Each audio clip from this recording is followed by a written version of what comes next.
The battlefield was still smoldering. Blackened craters, wrecked machines, and the acrid stench of plasma filled the air. I had never seen such devastation up close.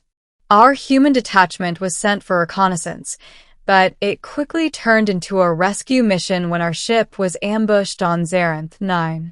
I was one of the few survivors, trapped under a twisted panel, half-conscious, barely breathing. Then I saw her. She moved like a shadow across the ruins, her sleek silver armor catching the last orange rays of the Xaranth sun. I couldn't tell if she was friend or foe. Her tall, elegant frame moved with purpose, helmet hiding her face, her stride unshaken by the destruction around her. She wasn't human. That much was obvious. Her body language was too composed, too silent, too regal. I didn't dare speak. I just watched. She scanned the wreckage with glowing blue optics built into her helmet. When her gaze locked on me, I felt a jolt of fear and awe. Would she kill me? Rescue me? Study me like some lab specimen? I had no idea. She knelt beside me without a word. The touch of her armored fingers against my side was surprisingly gentle. She examined the twisted debris pinning my leg, then gripped it with one hand. With barely any effort, she tore the metal apart and tossed it aside like it was paper. I gasped, more in shock than pain. She tilted her head slightly, perhaps trying to assess my condition. Then she spoke, softly, her voice distorted and filtered through her helmet. "You are injured, but alive." Her accent was strange, elegant, melodic, like a flute in the wind. I tried to reply, but my throat was dry, my voice nothing more than a croak. She produced a capsule and placed it against my neck. I felt a surge of cool liquid, then clarity. My vision sharpened. My pain dulled.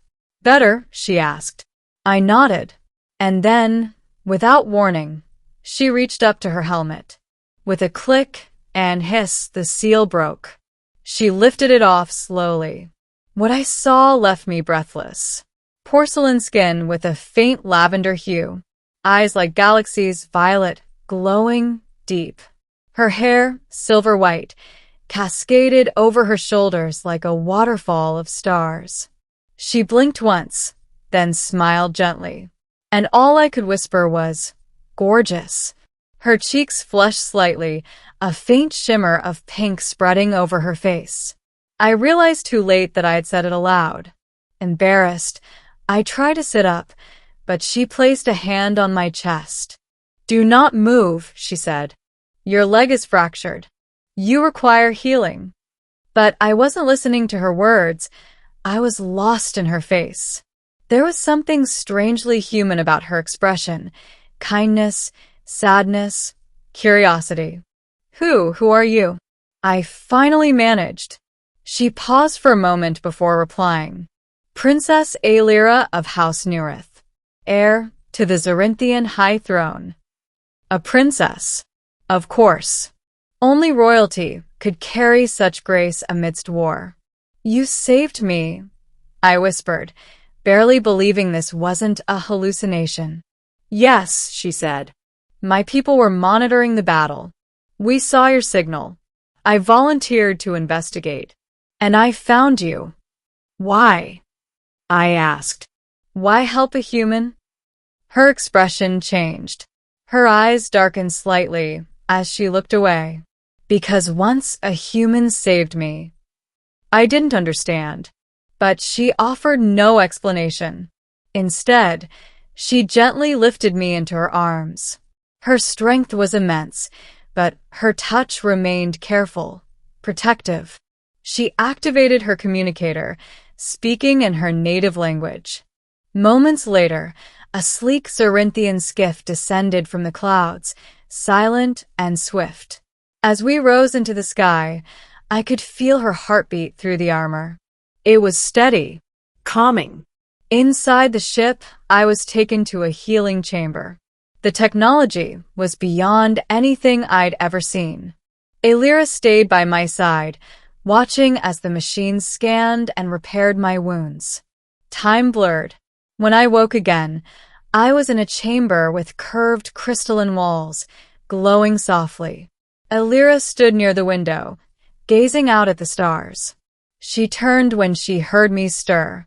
"You are recovering well," she said. "How long have I been out?" "2 cycles. Your body needed time."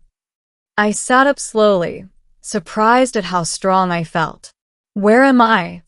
"Safe. In orbit above your Earth command post. I will return you soon." I should have been relieved, but something inside me twisted. I didn't want to leave, not yet. "Alira," I said quietly, "you said a human once saved you. Can you tell me about it?" She hesitated.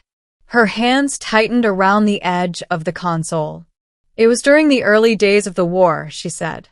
"I was sent on a diplomatic mission to a neutral moon. My escort was ambushed. I was injured, vulnerable. A human soldier found me. He could have captured me, killed me, but instead, he protected me, fed me, gave me shelter until rescue came." "Do you know his name?" She shook her head. "He never told me, but he gave me a gift, a locket, with an image of Earth's moon. I keep it still." She opened a compartment on her wrist and revealed the tiny silver locket. My eyes widened. I recognized it. "My father used to carry one just like that," I whispered. "He was a soldier, disappeared during the early conflicts. We thought he died in battle." Alira's eyes widened. She stepped closer. "What was his name?" "Captain Elias Moreau." She stared at me, lips parted in shock. Slowly, she opened the locket. Inside was a faded image of my father, smiling, with his arm around a child. Me. Tears welled in her eyes. It was him. Silence filled the room. And in that silence, something shifted between us. "You're his son," she said, voice barely a whisper. "And you're the one he saved," I replied. We sat for a long time, just breathing in the enormity of it all. 2 children of war, tied by a single act of kindness in a galaxy bent on destruction. Later, as she escorted me to the docking bay, I turned to her. "Alira, will I see you again?" She looked down, then met my gaze. "I don't know, but I hope so." She stepped closer. "Your father taught me that peace begins with one act of compassion. Perhaps it's time I return the favor." I felt her hand brush against mine. Soft. Warm. As the airlock door began to close, I whispered once more, this time so she could hear it clearly. "Gorgeous." She smiled. Not the smile of a warrior or a princess, but a woman who remembered something beautiful in the midst of chaos. And then she was gone. But I knew, deep in my bones, that our story wasn't over. Not yet.